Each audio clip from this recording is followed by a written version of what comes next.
Hey everybody, did you dream big and live bigger? I bet you did. Welcome back to Movie Related. We are here to talk about The Boys, Season 3, and Stranger Things, Season 4, Part 1. Yeah. Okay. So, I have not watched Season 2 of The Boys. You have. Big mistake. You have, and you're going to take us through what's going on in the first 3 episodes of Season 3. Okay. There's a lot of things that I can't talk about in The Boys because it gets gruesome, and a lot of the really, really cool stuff is also inappropriate for YouTube. Okay, so take us how Season 2 ended, so we know where we're starting off. Okay, so Season 2 ended with Stormfront, who was basically the love interest of Homelander, being sort of burned to a crisp. Okay, and Homelander's son has been whisked away to a secluded area, so Homelander can't find him. He's starting to show some of his powers, and the Butcher is sort of, he has him safe and put away, and he's sort of leading the team to so okay, so I'll just say, in Season 3, okay, Vought has made a chemical compound that will make you a superhero for 24 hours. Okay, so the Butcher is now in possession of 3 of these vials. And this is a random superpower? I guess it hasn't explained.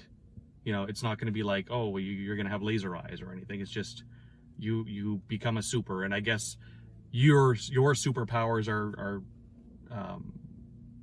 whatever yours would be. Like somebody else's might be different. Okay. Right? And so anyway, so he has 3 vials of this stuff because they want him to go head to head with Homelander.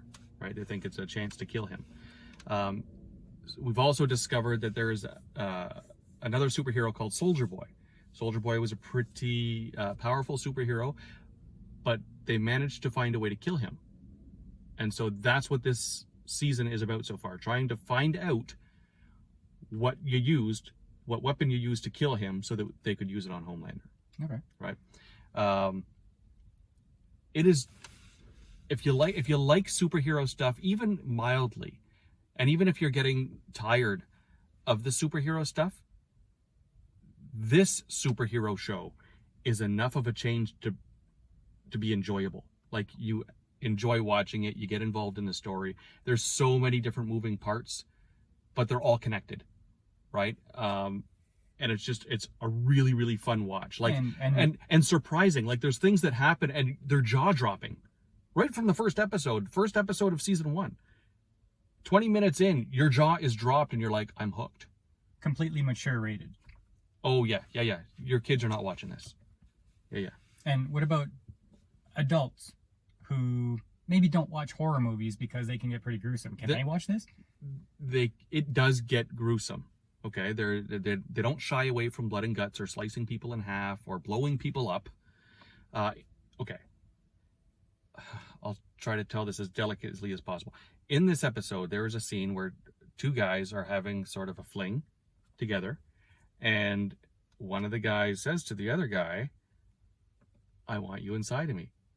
And the guy shrinks down and enters his friend, and then while inside sneezes and gets large again and blows his buddy up.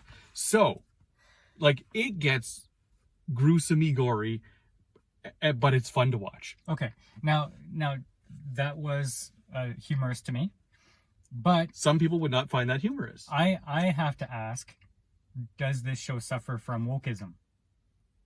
No. No? No. There might be elements, but they don't kind of push it on you. Exactly. This is almost an anti-woke show. Yeah. Right? So they understand it. They're very self-aware of it. And when they do have those woke points, it's put there on purpose for a reason. And the acting is great. It's fantastic. Okay. Yeah. So give it a watch. If you've never seen The Boys, start right at the beginning. And if you've seen season 1 and season 2, season 3 does not disappoint. I did enjoy season 1.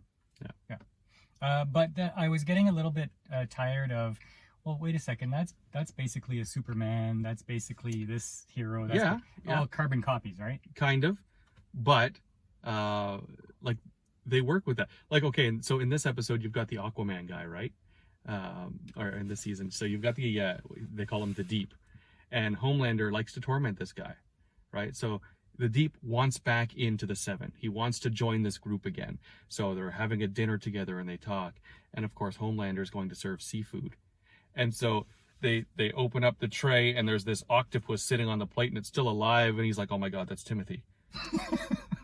like he knows him, right? And he's like, eat Timothy, right? So he's going to be sick, but he's eating Timothy.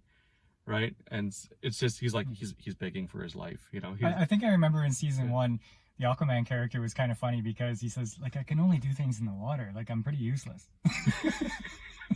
So anyway, funny show, good show. I enjoyed it, and I think you will too.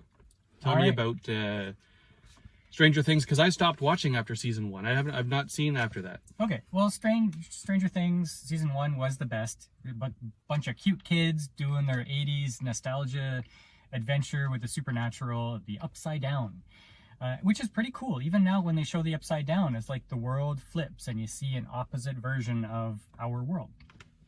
There are some problems I have with it that they show in season 4, but maybe we'll have time to get to it. I don't know.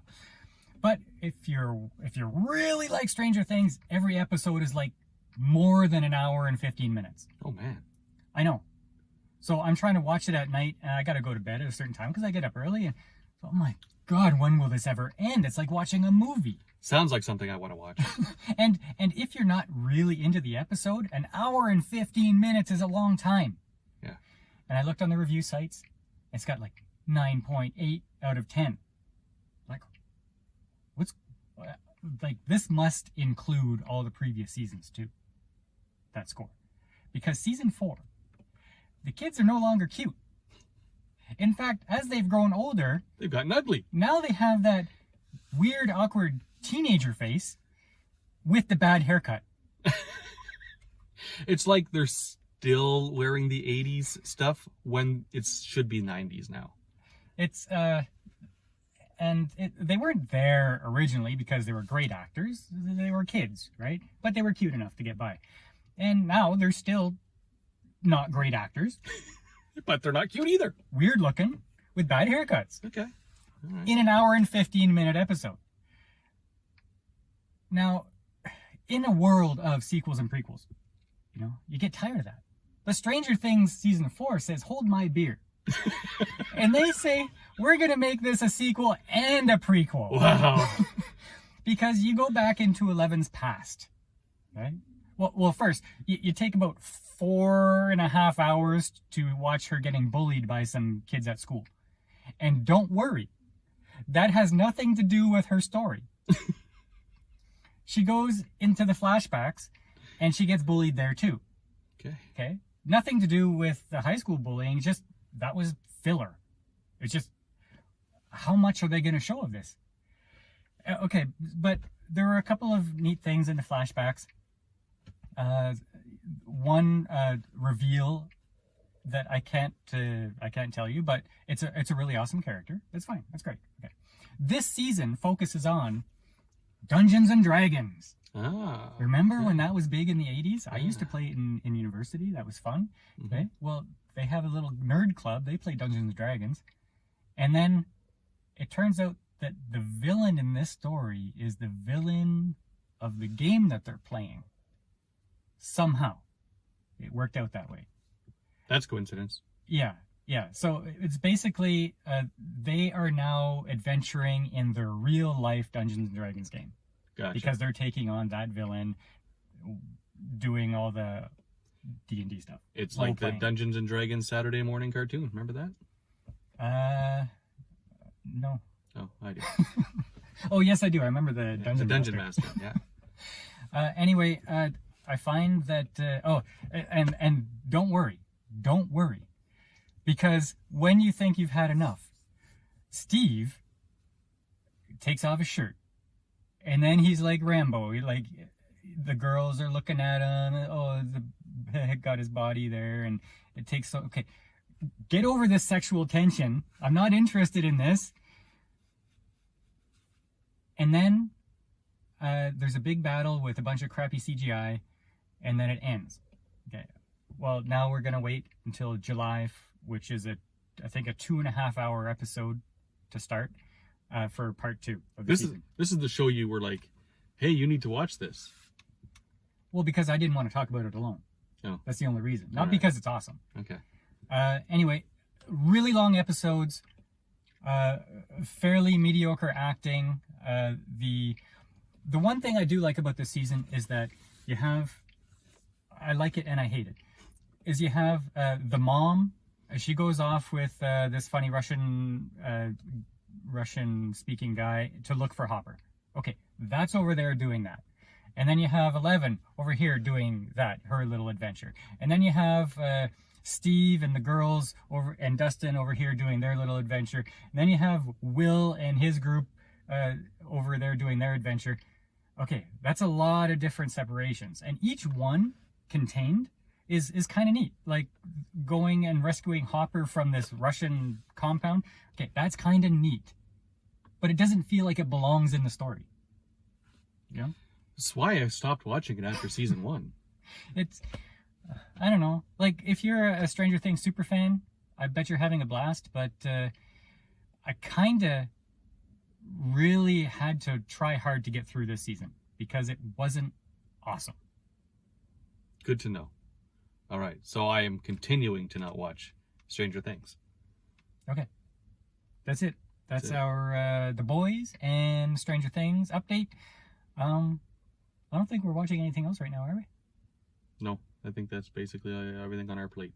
Okay, so the next one we do will probably be Jurassic World. When is that? Thursday? Thursday. Yeah. Okay, so Friday or Saturday, watch for that.